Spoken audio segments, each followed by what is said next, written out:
এই নামে তিনি অনেক কিছু প্রাপ্তি, তার জীবনে অনেক কিছু প্রাপ্তি, আধ্যাত্মিক প্রাপ্তি। এবার তিনি যখন পার্সোনালি ওটা কোনো শিষ্যকে দিচ্ছেন বা যে কোনো ভাবে, তো ওই নামের শক্তি তাহলে কি হলো, আগে গুরুর যে সিদ্ধ হলেন মন্ত্র শক্তি, সেই মন্ত্র শক্তি প্লাস নামের শক্তি, পাওয়ার বুঝতে পারছো নামে,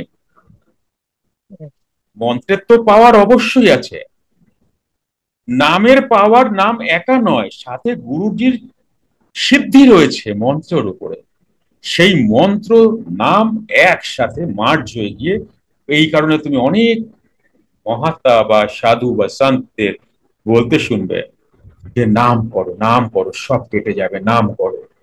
ছোট কোনো নামকে স্লোলি বলাতে একটা সুবিধা হয়, মনন হয় এবং স্মরণও হয়।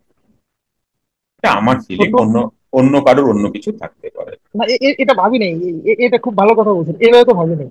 আমি তো ওই কনসেপ্টে ভাবছি যে এটারে কারণ আরো ইয়া করে। কারণ আমি আমি যখন দীক্ষা দিতাম, তখন আমি দ্বাদশ প্রকারের স্টেপ বাই স্টেপ ভক্তদের ক্রিয়া পেত, দ্বাদশ টাইপের স্টেপ বাই স্টেপ।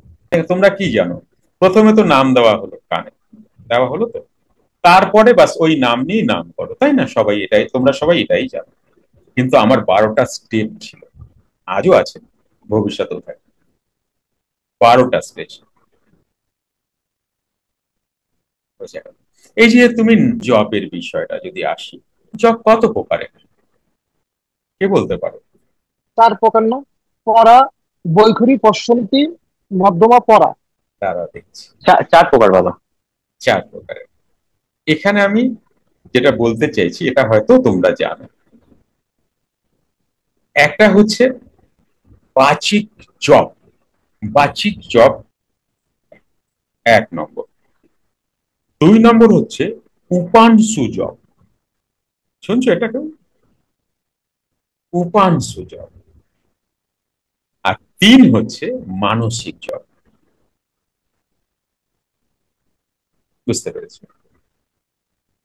প্রথম সময় বাচিক জব করতেই হবে। তুমি যদি বাচিক জব 1000 করো,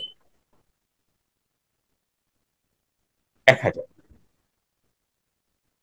আর তুমি যদি তুমি যদি উপাংশু জব 100 করো, তো সমান হলো 100 উপাংশু জব ইজ ইকুয়াল টু 1000 বাচিক জবের সমান। আর একবার মানসিক জব ইজ ইকুয়াল টু 100 উপাংশু জব, আর 1000 বাচিক জব। মানে মানসিক জবের কত বড় পাওয়ার! তুমি বাচিক জপ না করে তুমি উপাংশু জপে আসতেই পারো না, উপাংশু জপ হয়ে যাওয়ার পরে তুমি মানসিক জপে আসতে পারো। তবে না বলা হয়েছে একবার মানসিক জপের সমান উপাংশু জপ যদি হয় 100, 100 উপাংশু জপের সমান হচ্ছে একবার মানসিক জপ। একবার মানসিক জপের সমান সমান যদি তুমি বাচিক জপে করো, তো 1000 বার করতে হবে বাচিক জপ, তবে মানসিক জপ 1-এর সমান আসে। বোঝা গেল?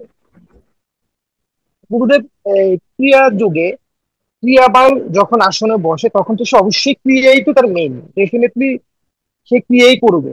কিন্তু এর বাইরে যে টাইমটা থাকে, যেটা ক্রিয়া করার মানে বাহিরে হাঁটা চলা অথবা ট্রাভেলিং এ, সেই ক্ষেত্রে তো সে, আমি মানে ওই জায়গাটার জন্য আমি এই কোশ্চেন গুলো জিজ্ঞাসা করছি। নাম দেখো, এবং মন্ত্র। তোমাকে আমি একটা কথা বলেছিলাম, আমি তোমাদের যোগা ক্লাসে মানে ওয়াইএমপি ক্লাসে যা করাই, সেগুলো টোটালটাই ক্রিয়াকে ডেভেলপ করার জন্য, তাই না? তো হ্যাঁ, ওখানে একটা কথা বলা ছিল, অজপা জপে নজর দাও, বলা ছিল।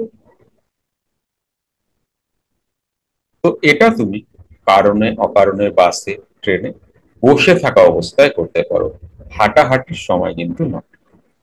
যখন তুমি বাসে বসে আছো বা গাড়িতে বসে আছো, তখন তুমি শ্বাসের দিকে নজর দাও, আর যোগীরা যে মন্ত্র তুমি বললে, তোমার যেটা মন থেকে আসছে সেটা তুমি তুমি জপ করো, আর শ্বাসের মধ্যে দাও।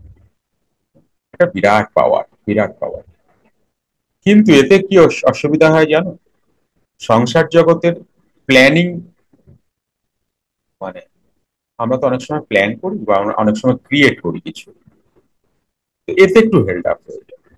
কারণ মন তো তখন ফিউচারে যায় না, মন বর্তমানে থাকে।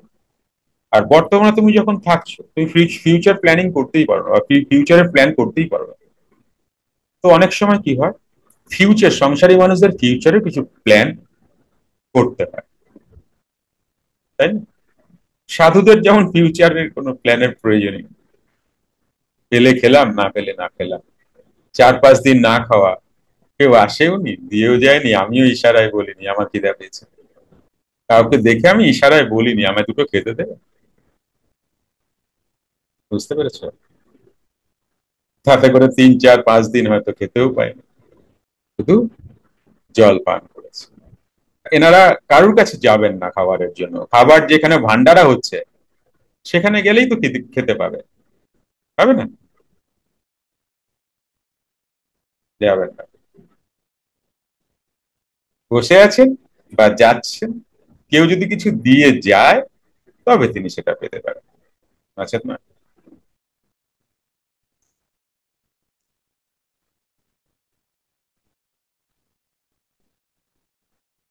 বুঝতে পারছো? বলো।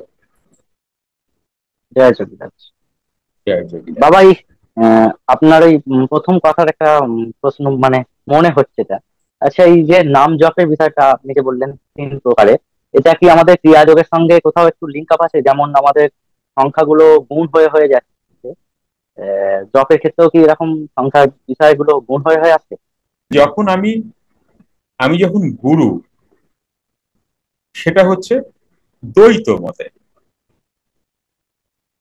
যেহেতু আমি বৃন্দাবন বর্ষনায় যে আমি সাধনা পেয়েছি, আমি সেই সাধনার কথা বলছি।